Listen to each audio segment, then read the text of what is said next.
Functionalism is a system of thinking based on the ideas of Emile Durkheim that looks at society from a large-scale perspective. It examines the necessary structures that make up a society and how each part helps to keep the society stable. According to functionalism, society is heading toward an equilibrium. I know it sounds a bit strange that a society can be at equilibrium, but consider the changes many businesses have had to make in response to companies like Amazon. Local businesses must adapt to find a new way to cater to customers in order to restore the balance.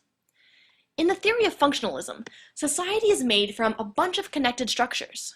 One structure is institutions, which are structures that meet the needs of the society, like education systems, financial institutions, businesses, marriage, laws, mass media, non-governmental organizations, medicine, religion, the military, police forces, and lots of others too. Another structure is what Durkheim called social facts. Social facts are ways of thinking and acting formed by the society that existed before any one individual and will still exist after any individual is dead. They are unique objects that cannot be influenced by an individual.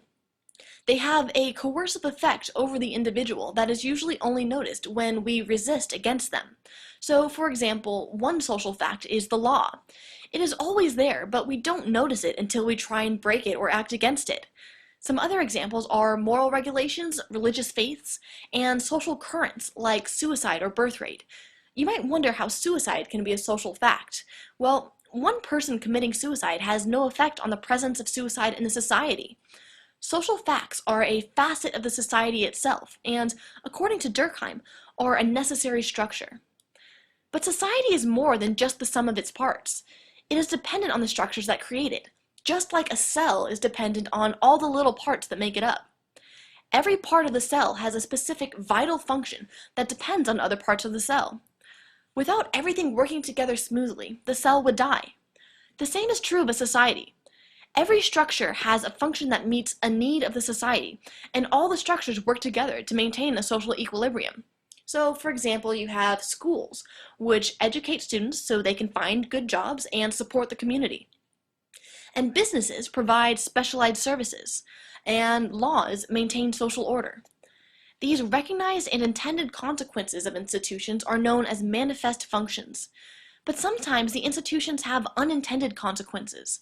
Schools allow the students and professors to make social connections, and they expose the students to new activities through extracurriculars. Businesses connect people across societies. These unrecognized and unintended consequences are called latent functions, and are often indirect effects of the institution. Now, Durkheim's main question was, what holds a society together? How can it remain relatively stable even as traditions disappear and customs change? He thought that small societies were held together by their similarities, and the individual was self-sufficient, but that only works for small societies, and we all know societies change and grow large. The small society would eventually evolve into a large society where the individual was interdependent on others. But what causes this evolution of society to occur? The most basic factor is population growth within a limited space. Suddenly, there isn't enough land for everyone to own their own farm and feed themselves. So just a few farmers grow enough food for the entire community. But now the farmers don't have enough time for other necessities like making clothes or teaching their kids. The people who no longer have to grow food now take on different roles like tailoring or education, and everyone becomes dependent on one another for their continued well-being. People have become specialized, which forces mutual interdependence. This interdependence helps to ensure that the community won't fall apart. Now that people depend on each other for the production of goods and services, there is a need for a method of distribution and a way to control and coordinate that production and distribution.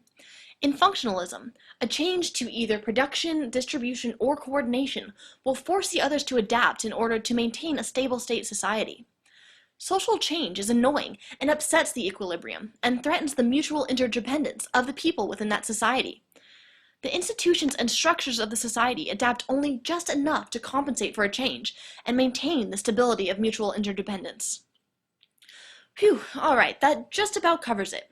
While functionalism is a nice way to look at society with its equilibrium of institutions all filling the needs of the society they create, there are some serious problems here.